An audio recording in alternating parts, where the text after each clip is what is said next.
زما عزتمند نن درته د بود درزي د شورو درزي یو ډیره خاص او طاقتور وظیفه بیانوم. په دې وظیفه کې الله جل شانه ډیر لوی اثر کې خودلې دی. دا وظیفه د کریم رب د مرزه وظیفه ده چې کریم رب وغواړي نو ټول ناممکنه حاجتونه به الله جل شانه د دې عظیم الشان وظیفې په برکت سره پوره کړي.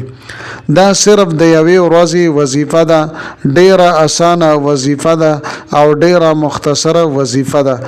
که پوره توجه او دیان سره او کامل یقین سره تاسو دا وظیفه وکړله نو الله جل شانه به د تاسو تمام ناممکنه مقاصد او ناممکنه حاجتونه به پوره کړي.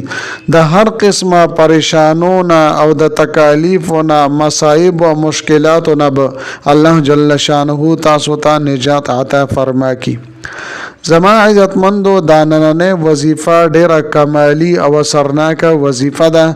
ډیر بے پناه اثر پدې کې الله جل شانه کې خودلې ده. دا الله جل شانه د کلام پاک یو خاص آیات کریمه وظیفه ده. نو چې د الله جل شانه د کلام پاک وظیفه وي، د الله جل شانه د پاک کلام د قرآن مجید یو حصہ وي، نو پدې کې به الله جل شانه څومره ډېر لوی طاقت او اثر کې خودلی وي. دا وظیفه زما عزتمندو د وافوض امری الی الله د دې یو مختصره وظیفه ده. د دې په وجه به الله جل شانه د ستاسو هر ناممکنه پریشانی او مشکلات به ختم کی او ناممکنه تمناګان مقاصد او په خواهشاتو کې به الله جل شانه تاسو ته کامیابی عطا فرماکي.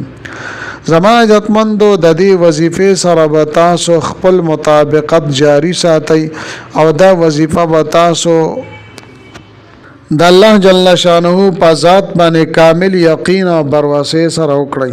دا رنګ زما عزتمندو دې وظیفې سره لازمی دادا چې د رمضان المبارک او مبارکه میاشت نو د صدقې اهتمام به تاسو ضرور کوئ. که صدقه لګوي او که ډیره وي خو چې پکور کې تاسو پاخه کوي سالن پخکړی وغیره وي نو خپلو گاونډیانو ته هم د هغې نه ورکړئ. نو خامخا سناسو صدقه د خپل وس مطابق تاسو مسکینانو غرباو کې تقسیم کړئ او د کمزور خلکو سره مرسته او مدد وکړئ. نو زما عزتمندو د زړه د اخلاص نه تاسو صدقه وباسئ او غریبانانو کې تقسیم کړئ.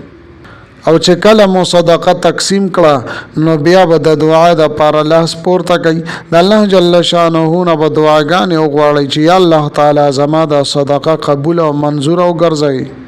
یا الله تعالی زما دا حاجت ته، زما دا پریشانی دا، زما دا مشکل ده، یا الله تعالی زما دا مشکل ختم کې، زما دا پریشانی ختم کې او زما دا حاجتونه پورا کړي.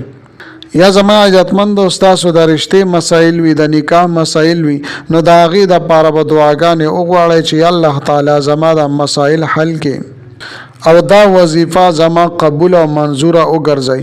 زما عزتمندو که چېرې تاسو په صحیح نیت سره خالص او مخلص د الله تعالی د رضا د پاره دا کارونه وکړه، یعنی صدقه تاسو ورکړه، نو بیا دې پسې تاسو دا وظیفه وکړئ.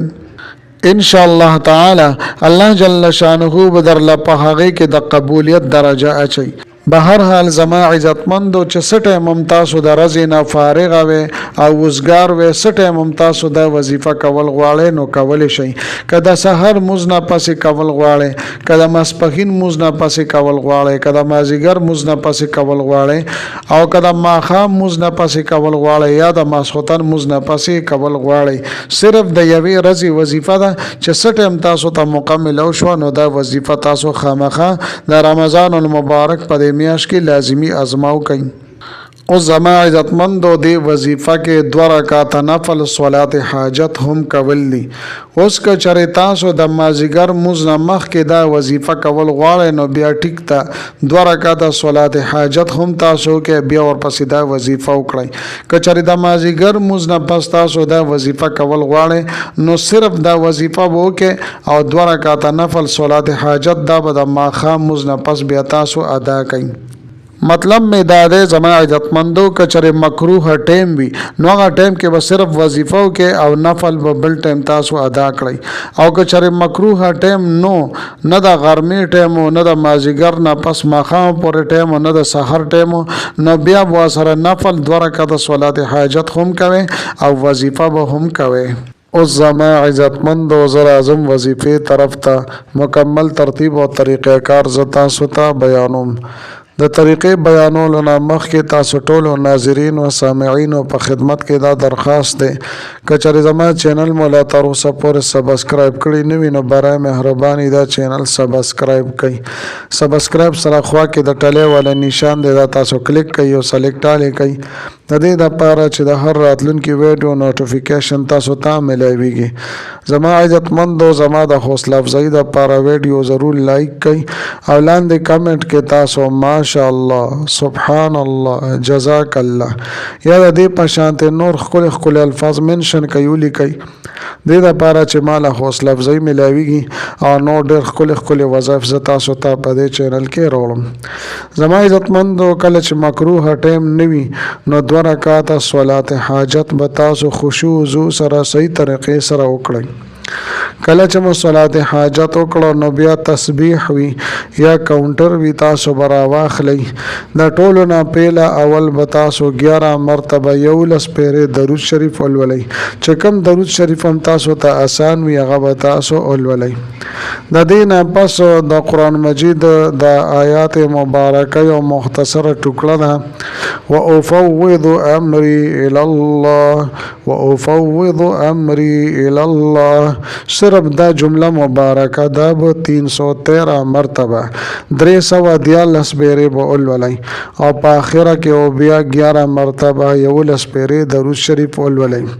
بیا به د دعا دپاره لاس پورته کئ نو دعا کې به بیا 3 پیرې درود شریف اول ولولئ او بیا به 11 مرتبه 11 پیرې به یا ارحم الراحمین یا ارحم الراحمین دا به تاسو ولولئ او ورپسې چې ستاسو څه دعا هم وي د الله جل شانه نه به وغواړئ انشاءالله تعالی رب کریم به په یو څو ورځو کې دننه د ستاسو تمام حاجتونه پوره کړي. تاسو د کوم مقصد دپاره کوم حاجت دپاره دا وظیفه کړې ده الله جل شانه به تاسو په خپل مقصد کې په خپل خواهش کې کامیاب وګرځئ. ستاسو تمام پریشانۍ مشکلات او مصائب دا به الله جل شانه ختم کړي.